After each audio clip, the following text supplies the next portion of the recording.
Welcome to the Africa2100 Podcast. I'm your host, Chudi Obiaya. This season, we are following the journey of Africans who were previously in the diaspora, but since returned back to the continent and are building impactful ventures. For those of you thinking about investing or relocating back to build a venture on the continent, you want to see today's episode because we have Roland Ohene-Amoako, our guests on today's episode. Roland is the founder and CEO of the Native Group. Welcome, Roland. Thank you. Thank you, Shadif. Thank you for having me. Oh, the pleasure's mine. Roland, can you get us started by sharing with us how you would describe yourself, your background, the work that you do? Okay. My name is Roland, as you mentioned, with a kind introduction. I am a managing partner at the Share Native and the CEO of one of our subsidiary, that is the Continent Life. And I also serve as the president. I call my part-time job at the Share Native, our main anchor company. My background starts from move born in Ghana, moved to the United States at a certain point of my life when I was a teenager, going to high school in America, and then one day decided to come home and fix a few issues we had in our business. And since then, I've been living in Ghana, and it's almost 10 years now. Background wise, I have been in logistics, retail, and mainly for a few years in business. I was in media and e-commerce. But now, for the past 6 to 7 years, my main focus has been in manufacturing. Still do a bit of the media and entertainment and a bit of tech. But dabbled in technology in the past and still double in technology as well too today. How was that transition when you decided to move to the States and settling in? Because you moved to North Carolina, or was that? Yes, Greensboro, North Carolina. Mm. It was a heavy culture shock in a few ways. I had never in Ghana. Being black is not a thing in Africa. Being black is is more tribal. So being for the first time moving to a country where Ghana's leaders were all dark skinned like myself. My dad, my uncles, everyone was dark skinned. There's so much pride in our culture. Moving to America and moving into the South itself, I noticed I was black. That was one culture shock. High school is different. It was a different experience going from middle school here and a little bit of high school here and going to an American high school was quite different. Being able people noticing you because of your color was a new experience for me. Adapting to the system. There's in Ghana, most people don't think there's a system here, but we do have a system based on our culture and how the country over the years have been structured. But in America has its own unique way of doing things. The language itself, we do English with the British style, how we spell and everything. Having to relearn all those in the middle of high school and trying to catch up was they were all just new to me. And a year or two took me some time to catch up with how the system works. But when I did, I think I felt a bit stabilized, but I always knew I was going to go back home. So, how did you cope with that culture shock, as I hear you describe it? Yeah. Um, I found Africans who had moved to America and we formed our own little, it's not just Africans, Eastern Europeans as well, too. We formed our own little group of migrants who had come in for the first time, who were in high school. So we found our own little community and we bonded, and honestly people left us alone and were able to do this. Half of them are doing incredible in their businesses and half of them are doing incredible in their careers, but then it helped give me a global network of people who live in Europe, people who live in Asia to this day that I can literally pick up. So the tribulation was able to build my network. You said I knew I had to move back. Can you Yeah. tell us some more what you were thinking or how you arrived at that conclusion, that determination? Growing up, I always thought I was going to work for my father and eventually take over his business. He was a mechanical engineer, and he used to service a bunch of the government cars as well as um, other cars that were needed in companies. So he had a lot of contracts in that regard. Also was working on opening filling stations with service stations attached to them. So he conversations being even a child, he was like, "You're going to go take science because I want you to do this." And in my mind, my life was already pre-planned. After he passed, that was a shock. When I moved to the state, the first 2 weeks, I told my mom like, I'm going back to go and continue what my dad started, thinking that that's exactly what I wanted to do, and my entire family too is basically full of entrepreneurs. So I never saw myself not going back home to continue what he started, but I just didn't know how back then. So, entrepreneurship is something you had an affinity for and interest in, but not entrepreneurship while you were in the US. Um, there was a little bit of entrepreneurship when I was in the US. While I was working, grew up with my oldest friend to this day. We decided to just make sure we stuck together even when I was in the US. Through Facebook, we connected and launched a media company called 233 Life. It was on radio. It was a platform where we used to play our music and also try to connect with artists from Ghana to be able to bring them to the States. Whilst doing that, we discovered that fashion was another big thing of ours that we could connect, find a way to, sell our clothes and sell our things to the States. So in high school, we built a platform called Africa, an e-commerce platform.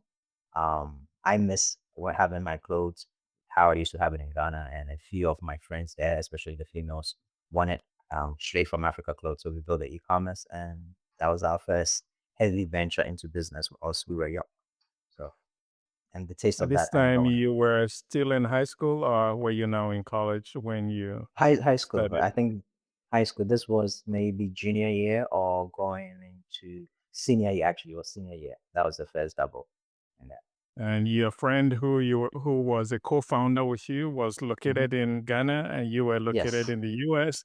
How did you guys make that work? Facebook. Facebook and Skype back then. We communicated a lot on Facebook. Skype was good for us, so we did a lot of Skyping back then. Um, we grew up together, so we were quite close. He was able to find the designers, and I took upon the tech aspect of making sure our website was together, and then our marketing in the US and in the UK. So through Facebook ads, through a friend of ours who was a web developer, built a platform for us, and we just kept on pushing from there. So he handled inventory locally or handled signing on suppliers, and I handle distribution and sales. And how did the business or the venture work out? Um, First phase, we in the beginning there was a lot of excitement. We managed to be able to deliver, and as we were growing, there was some few things we noticed. Clothes that were ordered that were supposed to end up being an example, a blue outfit will be ordered, it'll get to a customer to be green.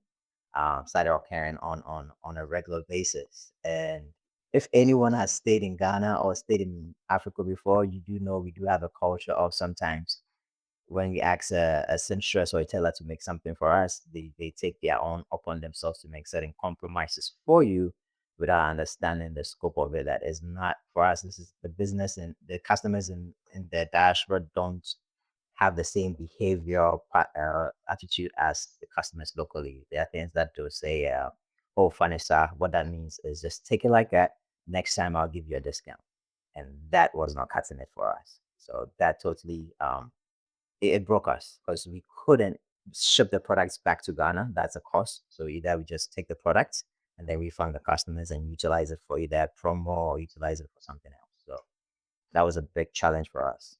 So help us understand the business model. The customer goes, places the order, and the delivery is made directly from Ghana to the customer's doorstep. Is that So how yes, that's?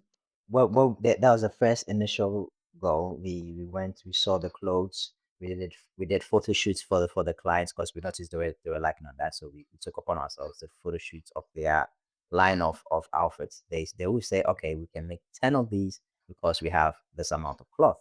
So that was a plan based on whatever inventory they tell us. When the customer demand comes in, we then will ship it because they will make it up on order because no one wanted to hold inventory.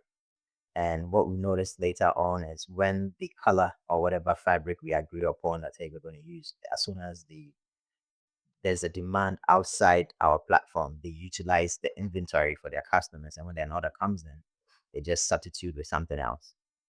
So that was where we disconnected at. So instead of going directly to customers, we decided on the second round to do quality checks.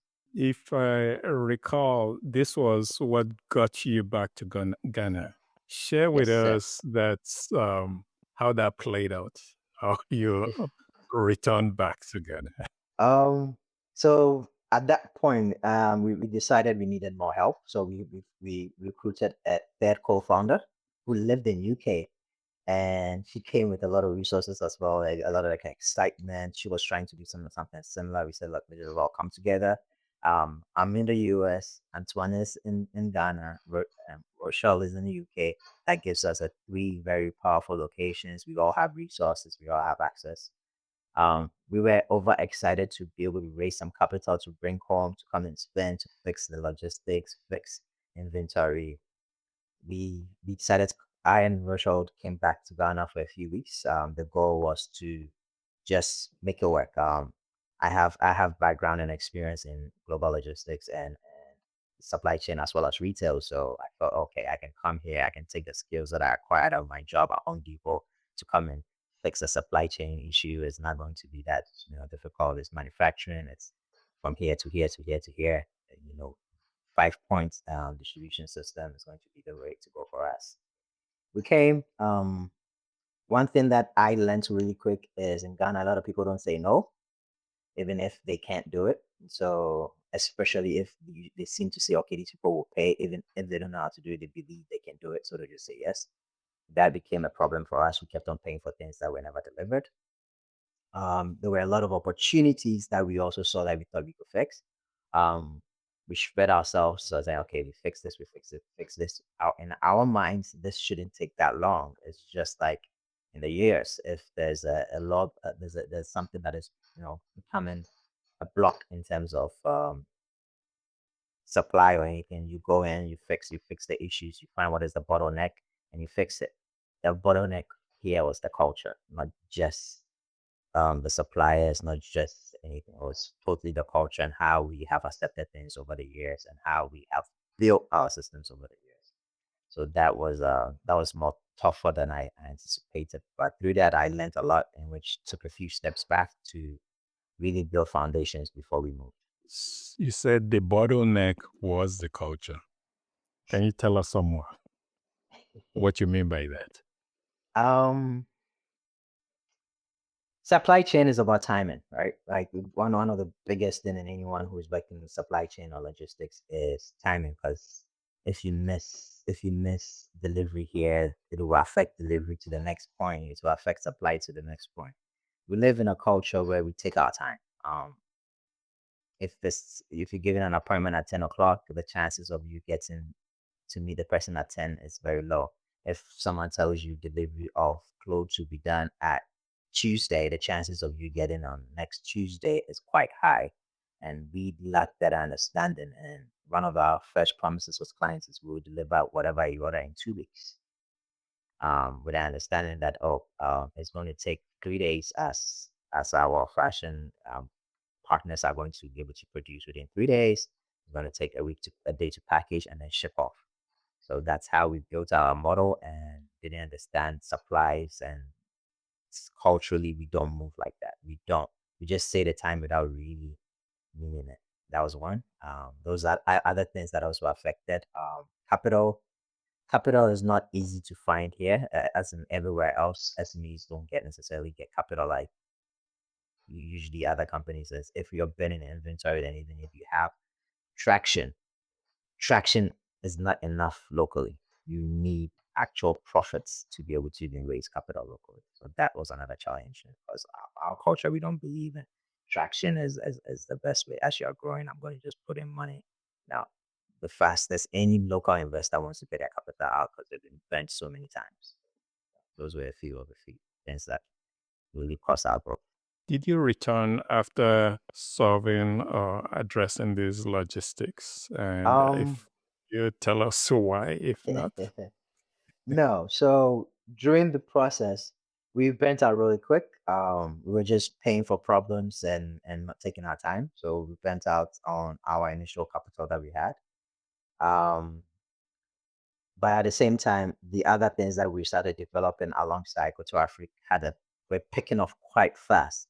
The services that we're providing for our own self in terms of the media, because of my background and Antoine's background in media services and the brand positioning and the marketing that we were able to do with Go to Africa in the US, bringing those skills set locally, there were a lot of brands that were knocking on our door to do what we're doing for our brand for. So that gave us a lot of opportunity. And I noticed I had a thought to myself, if I leave, I didn't feel we were structured enough or had systems enough to be able to maintain what we've been able to start it. So I asked if my mentor, I called my family and I told them, this is where I am.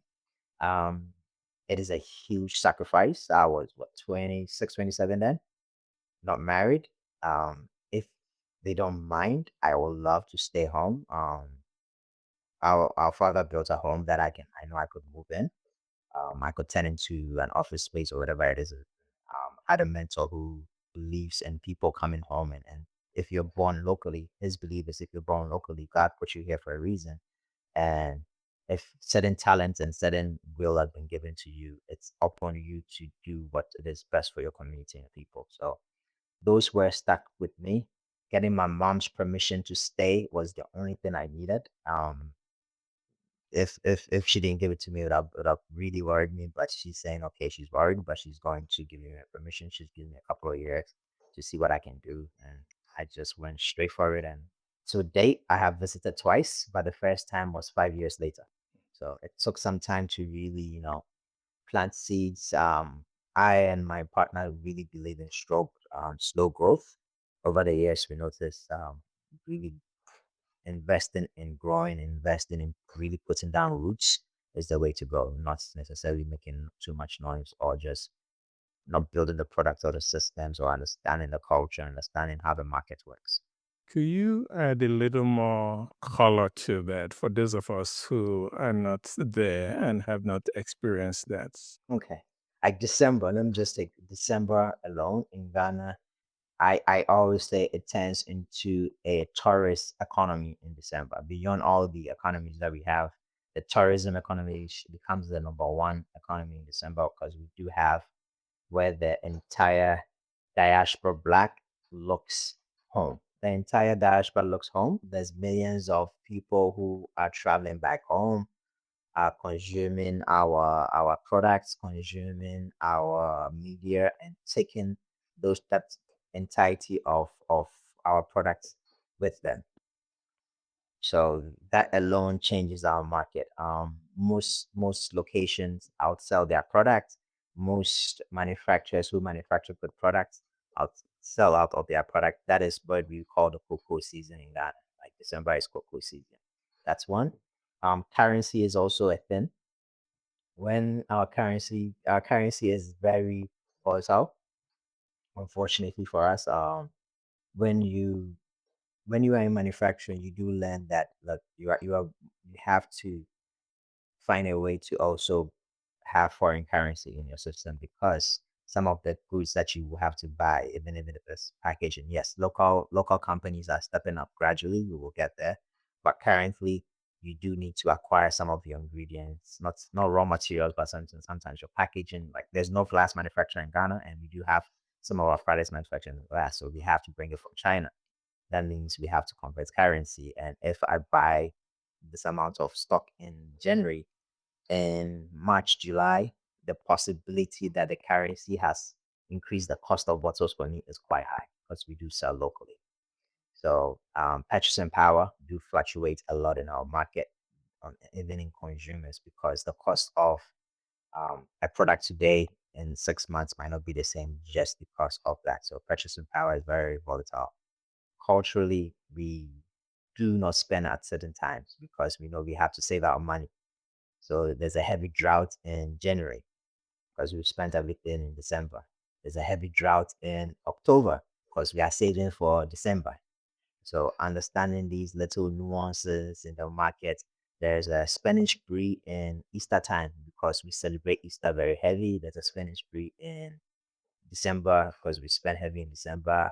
Back to school is quite different in Ghana versus in America, how they go to school here. So understanding each market and where they purchase them. Mokola is a different market from Melcom. How people's purchasing behaviors are different on the streets versus in the retail stores. Taking your time to learn that, it's very interesting, but tough. What is your vision for the native group? It took some time actually.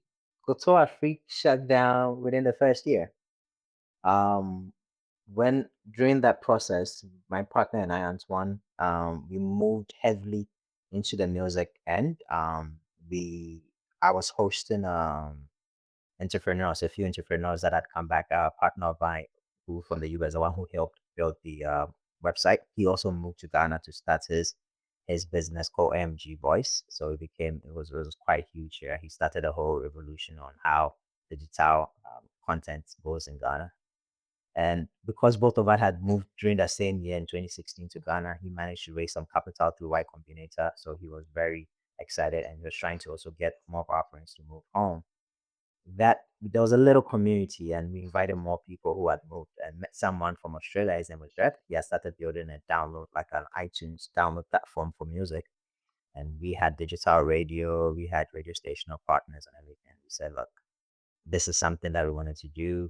Let's partner, but what we want is a streaming platform. So we partnered and launched a streaming platform during that period that ended up becoming one of the fastest growing music streaming platform on the continent. And that led into us, having an opportunity to start a TV station partnerships with some of our early partners and invested in that. So about six groups of companies, no, three groups of companies came together to build that platform, and we had a good ecosystem of media from newspaper, TV stations, radio station, and music streaming platforms. So that was where we were, and there was a lot of excitement. One thing I noticed and communicated is we were struggling finding advertising. The advertising model was a struggle, and with my background in retail and commerce, I felt we needed to find our own products because we're able to reach the entirety of Ghana, but without we struggle to even still bring on sponsorship because local market at the point there was over 1,000 TV stations, like hundreds and hundreds of TV and radio stations, over 1,000 media companies around who were all just chasing, and the cost of advertising became very cheap because the cost of licensing for the TV stations were cheap. So I felt we could build with our own products. Most partners were not in that space, so my current partner and I decided to, start building Cheer Up, the Cheer Natives, a beverage company, and be able to utilize the ecosystem we've built. But prior to that, I stepped away from the entirety of Uptown. I told them, look, I'm being burnt out. It was 5 years of, signing deals with MTN, growing it to the point that we're going too crazy. But the leadership direction was going two ways. Either we go on the freemium or I believe we went on a subscription with MTN. And I had to step back from that new direction that the board felt that it had to go. So I stepped away from that and started the manufacturing fully with 100% focus there. That's how we started on that. So stepping away from media and all that, focusing on manufacturing, tapping back into my experience in logistics and retail. We managed to start with a first product called Share Up Iced Tea. And as we were building, my contact and clients from the media space and everything kept on coming back to us to help. So we decided like this would be a part-time gig for us. We kept on doing our part-time gigs that ended up turning up into another full-time job. So we basically had to establish our part-time gigs into another entity. Just like we're building systems here at the manufacturing, we started building systems for the media and event space where that is called Combinator. And eventually that was what also helped us actually push this forward because this was making more profits at a point where we were able to take some of our dividends to really reinvest to keep on building the manufacturing arm because we know and knew that that was the center of the company. And eventually, in order to grow, we realized we have to look at this as groups of company, because without looking at it from that point of view, you will be hopping from job to job. You needed to make everything have a focus being towards one goal, and that's what Native Group was born out of. So, Native Group uh, is a bundle of side hustles turned into a business. Pretty much. The But the first reason I goal put was the it that business. way, Hmm. there's so much side hustles going on the continent. Everybody Yes. believes they must have multiple side hustles, but Yes. somehow you've managed to leverage your side hustles into a main hustle. Yes. Uh, Honestly, I look at it as just everybody, even people who live in the United States. Most people I know either has a full-time and a part-time job. I feel just like if you look at it that way and you're able to structure it as one entity and making sure you're spending time here, it helps because the market is not as the Ghanaian market, the African market is like breathing. There's heavy times of lots of opportunities and there's times of no opportunities, no bread, no capital, no free market, no business energy in the environment. So you need to understand that you are in a different environment, and there's a very seasonal environment.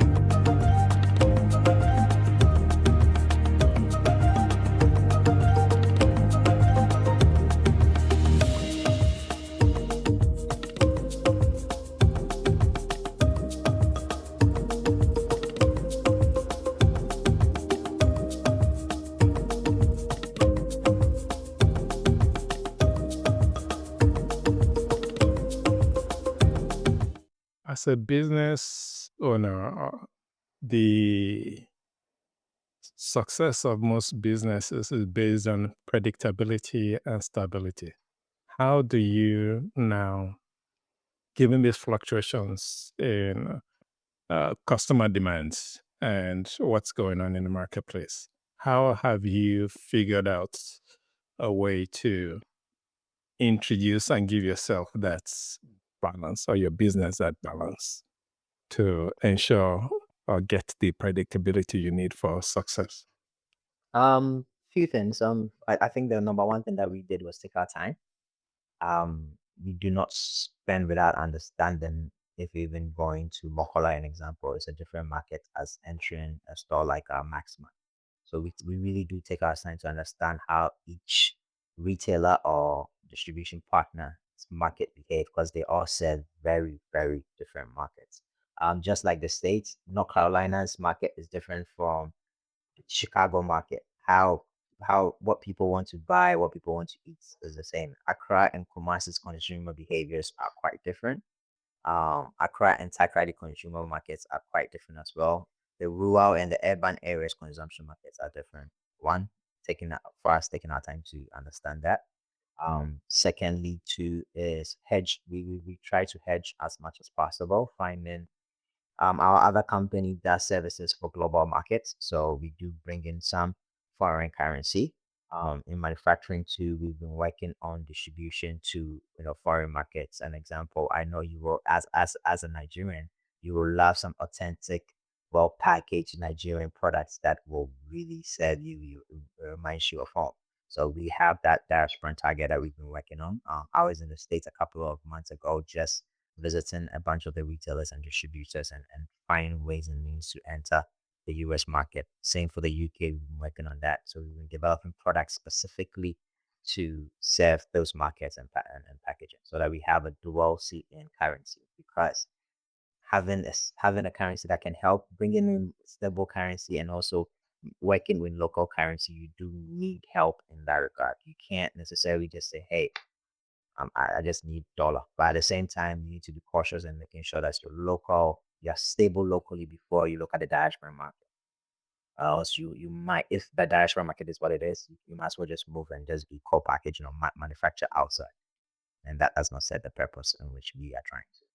So I'm hearing you expanding globally, leveraging the global markets to mitigate the currency risks. You are understanding your customers and Yeah. investing or generating multiple products depending on the customer segments and Yes. opportunities that exist, Yes, or please. to get that balance that Yes. your business requires. Yes. What's your vision for the native group? Um, my my personal vision is to make sure that we build a sustainable ecosystem where there's one ownership across the entire value chain. And when I see this ownership is we want to do this through partnerships. We is not trying to just say, hey, we are going to build a conglomerate that is owned by just a few people. We want to have a co-op, a farming community, manufacturers that come together based on their recipes and ideas, and we scale it. An example, one of our products was made by one of our team members in the company that we thought of. We will give you royalties on every single thing that we sell for life because at the end of the day, that if this product picks up, that is life changing for her and the entire family. That is how we see it. We believe community is the best way to go, and economically for us, locally, if we are not able to do it this way, I don't see how we'll be able to grow across any companies because you can't just take money out of the system. You need to pump in money. You need to make sure that the entire community is thriving in order to be able to grow beyond just you. So that's the Af- vision we have. African Unilever was a term I heard you use. When people ask me like what are the companies we look up to, I do say like we love what Unilever has been able to do. And it's to say how they went by, but how they in the beginning, how they were able to just build other brands and partner with other brands and build a well distributed company. We want to do it with partnerships, with local partnerships, finding local brands that want to partner, finding local partners that want to build in the other space and build together. And you recently added a firm to your multiple ventures. Can you help us understand the strategy behind that decision? So from what we've been able to build so far at every stage, as anybody who has come onto Ghana or Nigeria, Kenya, Ivory Coast, everywhere understands there's so many opportunities within any industry. One thing that we discovered what us was when we started manufacturing, finding supplies was quite tough. But when we got into like ginger is one of our biggest products that we add to our manufacturing. When we started, we were taking up ginger at 650 cities. As of today, we speak. Um, Last year, it actually went to 1,200 cities. As of today, as we speak, it is at 3,000 cities per the same amount of volume of product. So one thing that we always knew we were going to get into farming was we always knew we were going to get into farming. At the rates at inflation was going and cost of living pushed our hands to get into it faster. And one thing that my partner always believed in is she believes that women in Ghana, and 100% true, are the center of the homes. And being able to give women in rural areas and in other communities an opportunity to actually own a piece of a business or a piece of program, it's where we wanted to take a direction. So what we've done is build a program called Hair Harvest. We've been able to secure about 5 acres in Ghana, 75 in Liberia. There's also another um, about 21 acres in Ghana that we're working on, where We are finding women and training them through the agricultural processes and apportion a piece of land to them so that, and as well as supplying them with the necessary things they need to be able to start farming in partnership with us. We do have a team of agri engineers and agro engineers who actually know the skill set, who are teaching and managing the farms with them in order for them to be able to get to a point that they can manage themselves. I think that we're doing is also having an offtake by us. So before we even start, we already know that we have offtakes through our manufacturing and distribution system. So this is guaranteed uptakes for the farmers. We do have a revenue split with them every harvest. They do get their portion, and then we get our portion because we do make sure that monies are being spent that are recouping, so that we don't put ourselves into debt. So the program is quite simple: women farming and we manufacturing and distribution to the global system. It's something that I think you should speak to her about. She's quite passionate about it. I'm quite passionate about it. It is our new baby. Being able to work with incredible people on this program has so far has been very enjoyable. If you are looking ahead, Roland, where do you see the native group in 10 to 20 years? Multiple pockets of communities who are centered around manufacturing. So an example is, I believe, Eastern region. That's our first place in which we starting with the farms.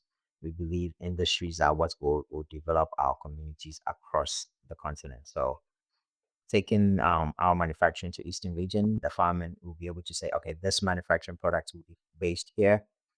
The land here does well with these types of crops. These are the products we'll be able to manufacture. I believe we'll be able to have a few of these remote communities and across the globe in 10 years, where there's manufacturing, there's media, and then there's security for the community in which they are building their own spaces and partnerships with us. And if you had to explain this to your father could see everything you've done to date, what do you think he will say about what you're building today? Hmm. I think he would say I should focus and be kind with my decisions.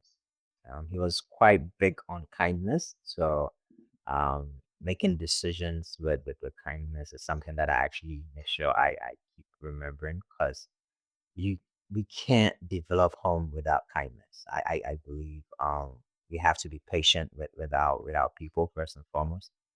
We have to be patient with our system. We have to be patient with our currency. We are literally, Ghana is 54 years old.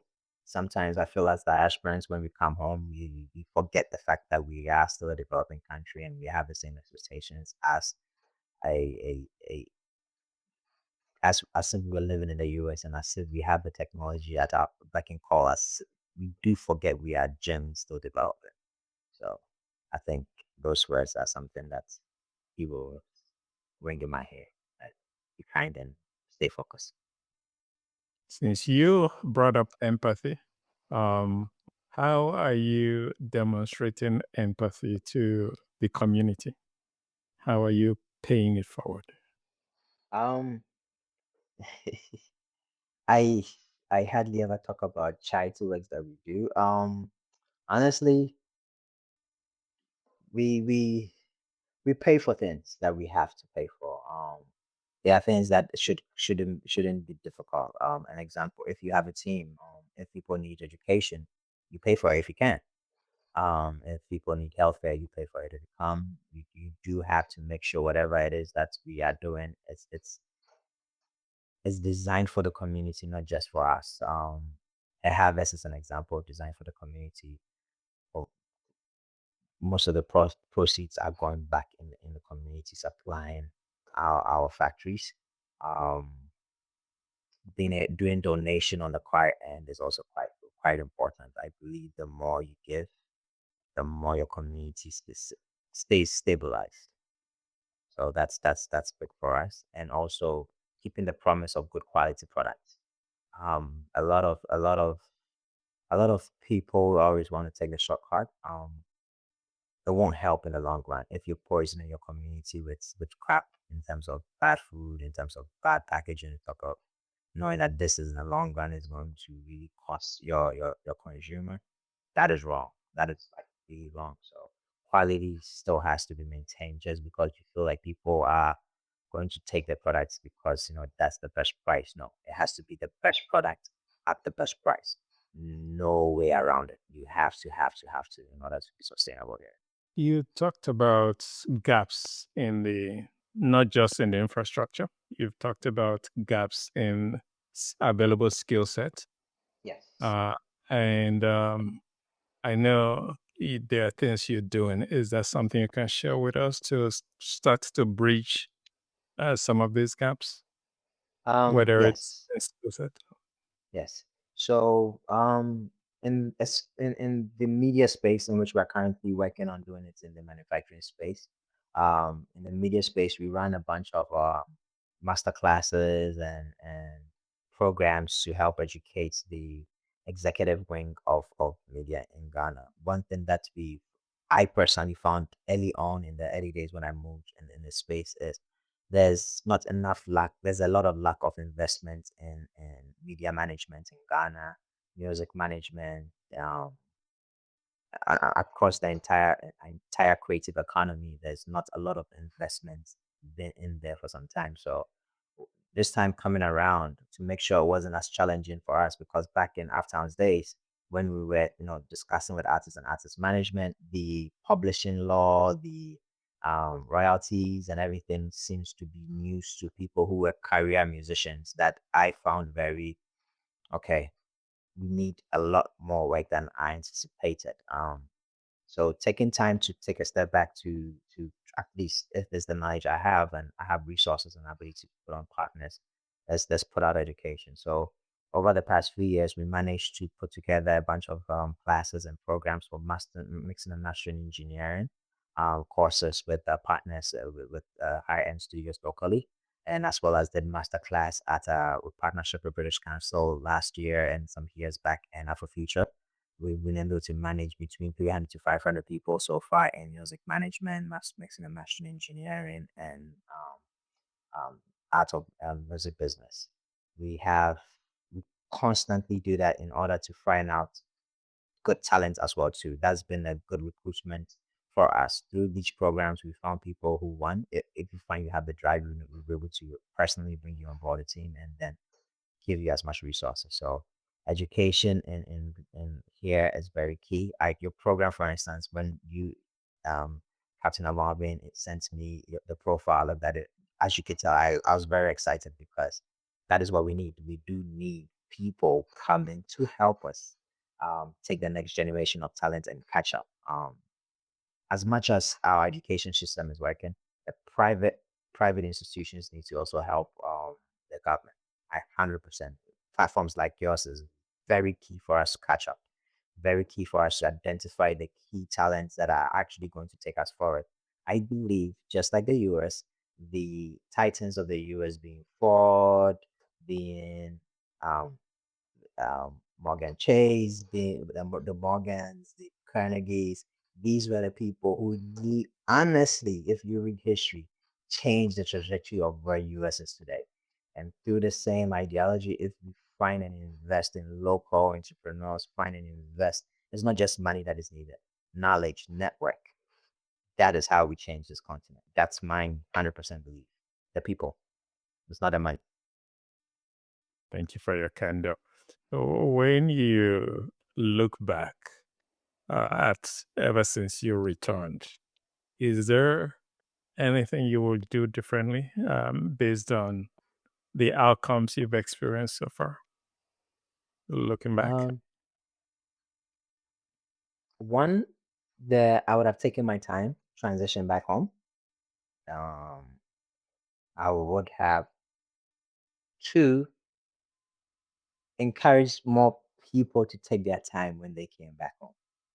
The first thing it would have been like I would have gone into manufacturing first, actually. Yes, rather than the media. 100% would have done manufacturing first. I believe why? that would.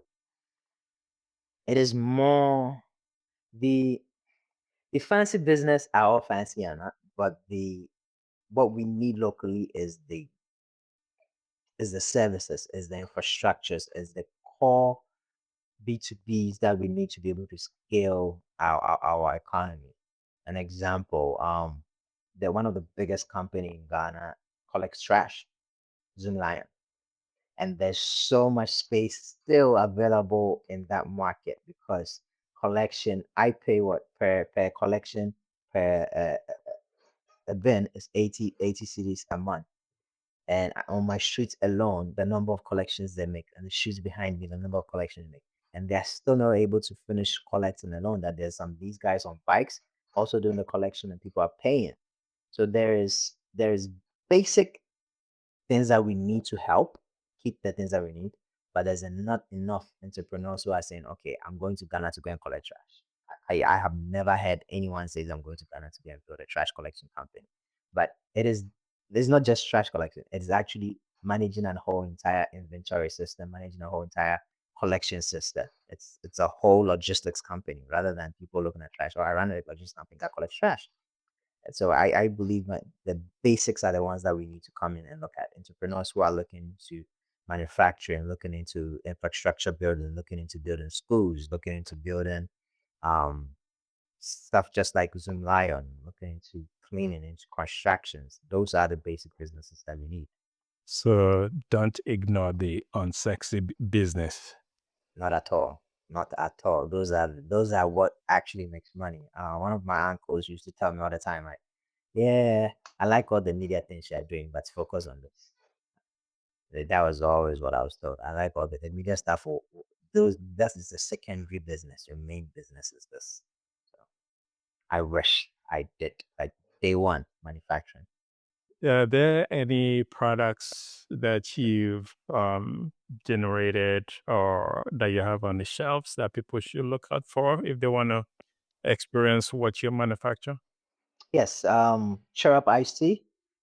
It's if you don't mind, I could grab one right Please. behind me. So we have a few products. These are our iced teas. Sharp iced tea. This is a beverage, all natural. No preservatives, no added color, no nothing. I don't know if you know about hibiscus. Locally, so we've made our version of the hibiscus tea. It is light, it is not thick, it is very refreshing. So we have these in the markets. If anyone is visiting Ghana this December, you will find these on the shelves as well. We are distributed in Melcombe. Same, same hibiscus. Just about every home, at least in Nigeria, it just about every home has a hibiscus Yes, yes. shrub. Right. Okay. Yes, and we do have our sauce, our spices coming out this December as well too. Our ready to export hot sauces, which should be in the shelves in March in the US. So we are looking forward to people trying that out. Everything we do is all natural, no preservatives, everything organic. That's our goal to make sure we make the best product for our people because we our goal is to feed our people healthy. Finally, what advice would you give to Africans in the diaspora who wish to return home and build, but may be concerned about the needed support? Um, do not be afraid. First and foremost, the market is it's open. Do not afraid. But one is respect the people. Um, one complaint that I always get from a lot of locals who deal with diaspora investors or diaspora partners is the I don't know how to say this. Unfortunately, there's a little, especially I don't know if you've experienced it. There's a little sense of superiority complex put into some diasporans when they move back home and feel that, oh, I know better. That deters people from working with you locally. They will just say yes to you. You will just become a yes sir, yes sir. You end up having a one-man business. Local knowledge is everything here. Um, Finding the people who are even selling on the street and just spend an hour with them, you will understand that the market is it's actually locally driving, but you just need to understand where to do business and who to do business with. Secondly, find a partner. Um, Finding a partner is actually very helpful because most of the time, the network and someone like me, I didn't go to school here, so I don't have that network that my partner has. My partner has incredible network locally as well too. So putting together our network, our resources, our knowledge, our skill sets, it's been very key for us to be able to grow. Another thing I'll also advise is currency. Um, do not come and invest, or do not say I'm taking dollar investment and I want dollar back. That is not a long-term good business model. You need to invest in local currency. And if you are thinking of taking a loan in dollar, understand that deflation will kill currency. Inflation will kill your business model, because if you're taking a loan at maybe 5 to 7%, locally inflation will kill you about, you lose about 20% of the value year on year if you're dealing with cities. So you need to understand the currency you're dealing with before you go and take a loan in another currency that will be burning at a more expensive rate than you can afford to pay back. So Um, could you share a little more detail on that when you say you will suffer 20% loss on the Ghana cities? What's um, Give us a little more detail. since our currency changed from, I think, 2007, we brought the city pegged next to the dollar. So this was a dollar in Ghana in 2007, and this was a city. Over the years, on the average, if you do the math, it's about 19% in terms of value lost for the city. So what we found is the dollar has stayed where it is, and the city kept on dropping in value, and it's been consistent for all those years. If you invested $1 million and converted that money in city at the same rate, today you have lost all the way to your $1 million. You will have to work over 12 times the amount. You have to generate over 12 times the amount that you intended to generate to be able to get back that $1 million. So So the impact of currency devaluation. very, very huge. I mean, our first round of partnership, the money that we invested were in dollars.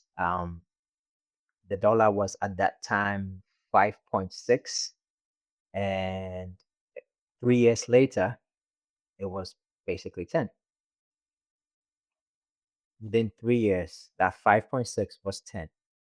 So we knew, okay, this doesn't work. It doesn't, the model of taking dollar to build locally doesn't necessarily work. We need to stabilize our country by one, eating local, two, manufacturing and utilizing local resources, and three, reducing our dependency on things that we can literally provide locally. There are so many things that we can provide locally, and a lot of people do still buy water from Kirkland water. Like there's so much heavy burden on our local city due to importation. So sexy business is not fun. And I think you said earlier on exportation. So trying to Mhm. shift things out to Yes, balance the FX dependency. exactly. So Yes. FX is coming in at the same time.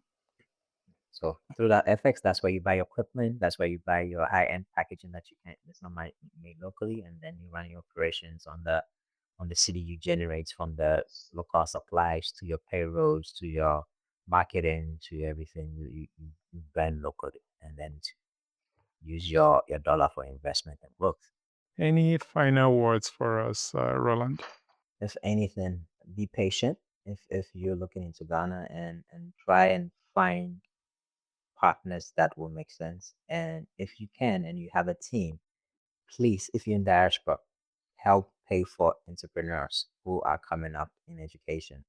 Not someone like myself, but a generation behind me would really need um, mentorship. If you are in the US, the UK, wherever you are, if you have a skill set, take a mentee. Take a mentee and impact a little knowledge on them. You never know where that relationship might grow to. You never know the knowledge you acquire from them too. But let's be very open and understand at this stage in our continent's development, we are the stepping stone. So let's humble ourselves and be be real with where we are and just be stepping stones for the next generation. Thank you so much. What a way to close out the dialogue. I've thoroughly enjoyed discussions and learning more about your journey. It's Thank quite remarkable. For thank you so those of you listening, hopefully you got some nuggets here. Roland advises you to be patient, take your time to understand the local environment. Don't come in feeling like you know everything. Learn from the people. They want you to succeed, Yes, and they do. they take some delight in your success.